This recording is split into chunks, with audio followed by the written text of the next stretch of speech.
Europe 1, il est 7h16. Exploitation dévalisée, vol de tracteurs, de carburant, de câblage. Les agriculteurs sont en colère. La FNSEA enregistre une augmentation des délits de 15% depuis le début de l'année. Le monde paysan a-t-il été oublié par la cavalerie? C'est la question qui fâche de 7h15 sur Europe 1 avec Jean-Philippe Ballas. Bonjour Arnaud Rousseau. Bonjour. Agriculteur à Trossy-en-Mulsien, c'est en Seine-et-Marne. Vous êtes président de la FDSEA, la Fédération départementale d'exploitants agricoles.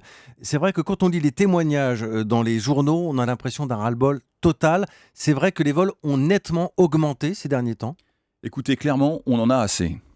Assez parce que depuis qu'on tire la sonnette d'alarme, on fait le constat que sans cesse, on voit les délits augmenter. Et ça concerne tous les secteurs de l'activité agricole. C'est l'élevage, c'est les grandes cultures. Ce sont les gasoils, le matériel, les animaux. Et ça dure maintenant depuis trop longtemps. On a tiré la sonnette d'alarme dans mon département depuis au moins 2 ans.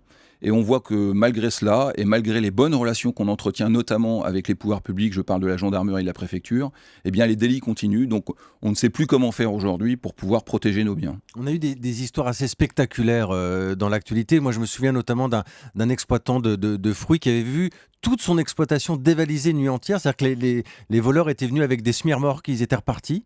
Ça se passe comme ça ? Voilà, il y a moins de 24 heures dans mon département, un artisan, donc un maraîcher, s'est fait voler la nuit, son camion pour aller faire le marché le lendemain qui était plein, c'était un préjudice de 30 000 euros, et des exemples comme ça, je vous en cite tous les jours.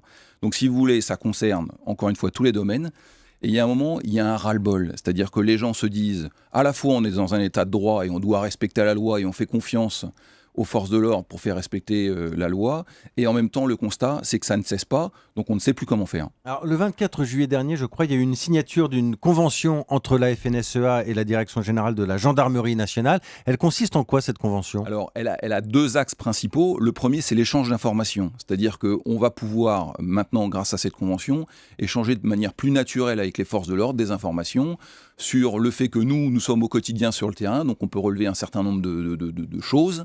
Donc c'est d'abord l'information, et puis ensuite c'est la coopération au niveau local, parce que cette convention elle a été signée au niveau national, mais ce qui intéresse les agriculteurs, c'est ce qui se passe chez eux, sur le terrain.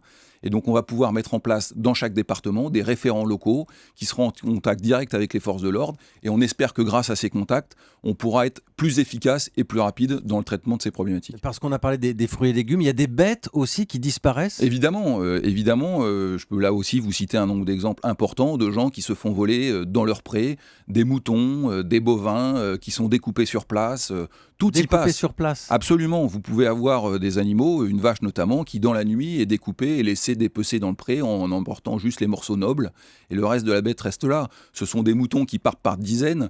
C'est vrai aussi dans des ateliers, c'est vrai pour des plants de pommes de terre qui sont volés dans le champ.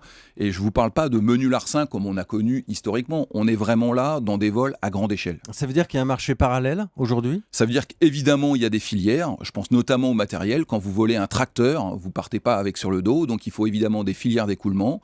On sait aujourd'hui qu'un certain nombre de filières existent. Certaines ont été démantelées. Mais enfin, cela continue. Donc on sait notamment qu'il y a des problématiques sur les pays de l'Est. Une filière roumaine de tracteurs a été démantelée récemment. Mais enfin, tout cela continue. Ce sont des bandes organisées aujourd'hui ? Oui, très clairement. Ce sont des gens qui sont organisés pour faire des commandes spécifiques de matériel, venir les repérer, puis les voler et les écouler. Qu'est-ce qu'ils vous disent, les agriculteurs, quand ils se réveillent le matin, qui découvrent que le matériel a disparu, que des câblages ont disparu, que des bêtes ont disparu ? Écoutez, il y a 2 sentiments. Il y a soit l'abattement, soit la révolte. L'abattement, c'est quand vous vous faites voler régulièrement du gasoil et que vous constatez que toutes les semaines, il vous en manque 500 ou 1000 litres. Et même certains, aujourd'hui, disent « je ne vais même plus porter plainte, je ne veux pas perdre mon temps ». Et puis la révolte, c'est quand ça atteint des ampleurs très importantes. C'est le gasoil une journée, du matériel le lendemain, un tracteur le 3e jour. Et là, si vous voulez, les gens se disent, mais finalement, en France, aujourd'hui, peut-on être protégé et ne dois-je pas moi-même faire ma police ? Alors justement, il n'y a pas la tentation en tout cas de l'autodéfense ? Évidemment que cette tentation existe, évidemment elle existe. Nous, on rappelle tous les jours que les gens ne sont pas là pour se faire justice eux-mêmes et qu'on doit respecter le cadre républicain. Mais par ailleurs, on peut, et moi à titre personnel, je comprends ceux qui nous disent aujourd'hui, écoutez, j'en peux plus, moi c'est 3 fois, 4 fois, 5 fois que je suis volé en moins de 6 mois, et du coup, malgré mon appel au secours, aux forces de l'ordre, à la gendarmerie du coin, Eh bien, finalement, aujourd'hui, peut-être que si demain, et certains le disent en tous les cas, je devais tomber nez à nez avec mon voleur ou mon cambrioleur, je réglerais le problème moi-même. Alors, on a bien conscience que ce n'est pas la solution. On rappelle chacun la raison. Mais enfin, en tout état de cause, aujourd'hui, ce que je veux faire passer comme message, c'est qu'il y en a assez. Une mesure simple, concrète, qui pourrait rassurer ce matin les exploitants agricoles. Écoutez, moi, c'est pas à moi d'apporter les solutions. La mesure simple, en tous les cas, on espère que cette convention mise en place avec la gendarmerie va donner du lien plus important et qu'on pourra avoir un échange d'informations qui permettra aux forces de l'ordre d'être plus efficaces. Ce qui est sûr aujourd'hui, c'est qu'en zone rurale, les moyens mis à disposition nous semblent pas forcément suffisants. Quand vous êtes sur un canton qui fait 30 km de large et que la nuit, vous avez une brigade, une voiture de gendarmerie qui circule, elle ne peut pas être partout au même moment.